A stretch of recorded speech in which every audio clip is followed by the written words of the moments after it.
రుణాలు రైతులకు ఇవ్వాలో మీ మీద అవినీతి ఆరోపణలు చేయవలసిన అవసరం మాకు లేదు. మేము చేయకుండానే ప్రజలు 2014 సాధారణ ఎన్నికల్లోని మీకు కుటుంబానికి అంతటికీ కూడా ప్రజాసేవ చేయడానికి మీకు అర్హత లేదు అని ప్రజలు విజయనగరం జిల్లా ప్రజలు తేల్చి చెప్పడం జరిగింది.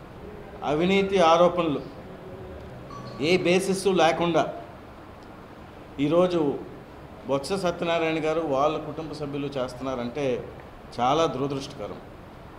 వాళ్ళు చేసిన తప్పుల్ని కప్పిపూడ్చే విధంగా మరి రికార్డులన్నీ కూడా మీరు ఏ అంశాల మీద అవినీతి ఎదుర్కొంటున్నారో ఆ రికార్డులన్నీ కూడా కాల్చేసిన సంగతి కూడా ప్రజలు ఇంకా మర్చిపోలేదనే విషయం ఈరోజు తెలియపరుస్తున్నాను.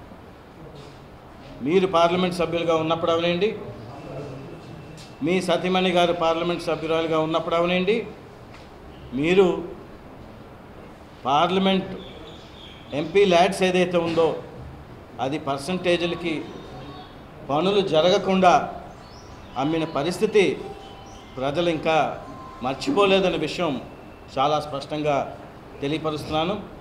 కాబట్టి ఈ సందర్భంగా నేను స్పష్టంగా తెలియపరిచేది ఏంటంటే, మీరు ఆరోపణలు చేసినప్పుడు మీలో నిజాయితీ ఉంటే మీరు వాటిల్ని ఆధారాలతో సహా ముందు పెట్టవలసిన అవసరం ఉంది.